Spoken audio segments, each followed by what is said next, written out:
Coucou les amis, bonjour mes entrepreneurs à succès. J'espère que vous allez bien dans vos maisons. On est dimanche, fin du week-end. Alors que pour moi, je n'ai pas eu le temps de me reposer, même si c'était le week-end. C'était toujours entre les consultations, les formations et le boulot. Donc c'était un truc de ouf. Bon, je viens donc vous saluer.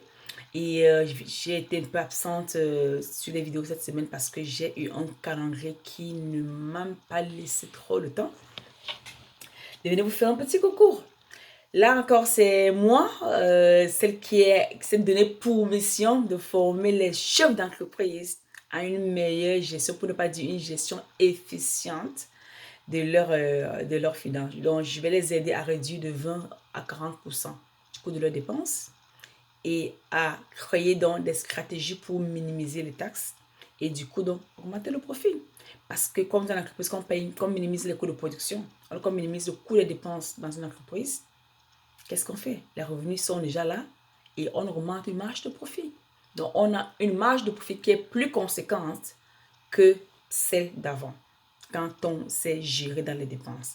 Donc mon rôle en tant que comptable est de vous apprendre quelles sont les stratégies que vous pouvez utiliser afin de minimiser ces coûts de dépenses ou ces coûts de production, si vous les appelez comme ça, qui vous donnera une meilleure rentabilité annuelle, mensuelle ou hebdomadaire.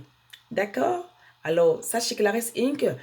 Et en passant, j'ai un webinaire qui sera online, qui sera en ligne samedi prochain, 10h hors de Montréal. On sera, je crois, 16h à Paris et 8h à Calgary. Et je crois on sera à 16h ou 17h aussi au Cameroun et à Abidjan. D'accord? Alors, qu'est-ce que je vais vous parler aujourd'hui? Ce matin, j'ai eu une petite causerie après l'église. J'ai eu une petite causerie avec une de mes coachs qui était aussi une amie, qui est aussi qui est devenue cliente. Et elle me disait, mais écoute, Ingrid, on est très occupés, voilà. J'arrive pas à faire mes chiffres mensuels. Comme objectif, je me suis fixé dans le marketing, je n'arrive pas à le faire. Que penses-tu de ce que je veux faire? Bien sûr, j'ai une casquette de finance. Je porte une casquette de gestion financière, je porte une casquette de comptable, je porte une casquette de stratégie financière, ingénierie financière, mais pas de marketeur. Et dans ma cause avec elle en simple, elle me disait, bon, j'arrive pas à faire mes chiffres. Je lui dis, ben, c'est simple que ça.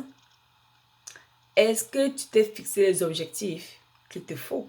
Oui, je me suis dit que par exemple, en une semaine, je dois peut-être me faire 30 clients de plus qui me donnera tel nombre de chiffres d'affaires pour que mon entreprise puisse continuer à performer normalement. Pardon. Et je lui ai demandé ça. D'accord.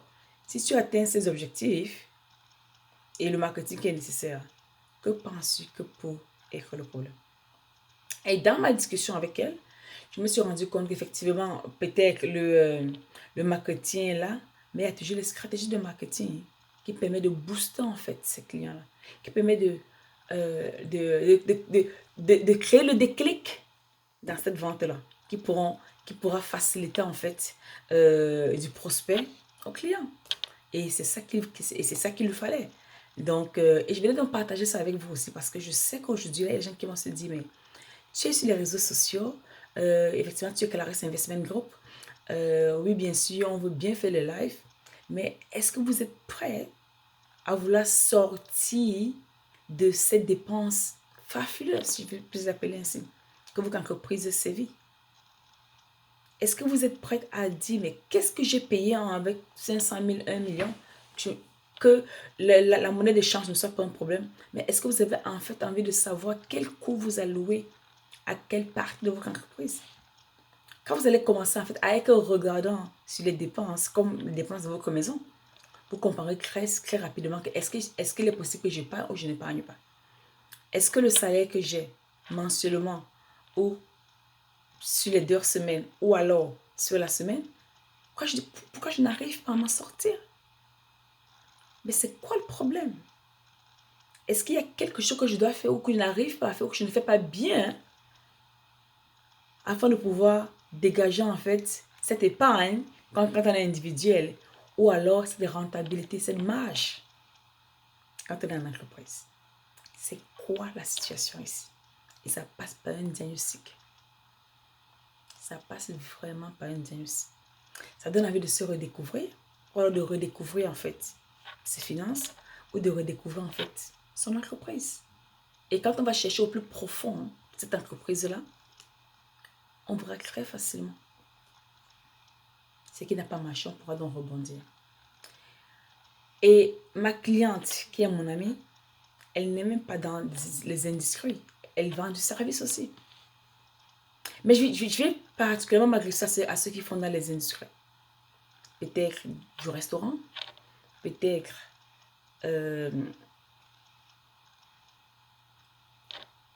du cinéma, peut-être. Ou alors, carrément de l'hospitalité. Pour un cas du restaurant, c'est parce qu'on mange tous les jours. On mange toujours bien. Alors, ceux-là également, c'est de la même chose. Combien nous coûte notre loyer? Combien nous coûte, par exemple, les employés? Quel est le coût de production de ce repas pour qu'on le ramène dans le plat du client? Ça nous coûte combien de le partager? Ça nous coûte combien de le produire? Donc, je suggère donc que quand on revoit ces coûts-là en détail, on comprend très rapidement ce qui est le problème. Alors, vous voyez, comme on part d'un problème de marketing, comme j'en parlais avec une amie, une coach à moi aussi, et une cliente, franchement, à une allocation de coûts. Et je suis sûre et certain que plein de chefs d'entreprise, parce que j'ai vécu le cas, j'ai été en cabinet comptable, j'ai travaillé avec les chefs d'entreprise, et c'est toujours un frein à ce développement. C'est toujours un frein pour vous amener au niveau supérieur du chiffre d'affaires que vous voulez faire. Quand le chef d'entreprise, quand un entrepreneur a une idée, quand il y a une clarté dans ses finances, c'est comme le sang dans son corps. Qui peut survivre 1 ou 2 jours si Dieu décidait de nous absorber le sang pour 24 heures? Qui aurait survécu? Le cœur s'arrêtera tout de suite. C'est ce que les médecins disent, c'est ce que les scientifiques disent. Donc, sans les finances, une entreprise ne fonctionnera pas. Donc, mes chefs d'entreprise à succès, mes entrepreneurs, je suis là pour vous aider. Le point de repère, c'est moi. N'hésitez pas à me dire dans les commentaires ce que vous pensez de cette vidéo. Ou si vous avez des suggestions à faire sur quoi que ce soit, commentez la vidéo, partagez-la aussi. Et on se dit rendez-vous samedi prochain sur Zoom en ce qui concerne le live sur la réduction des coûts en entreprise. D'accord les amours? Je vous dis, passez une très bonne soirée et on se dit à bientôt dans une autre vidéo. Bye!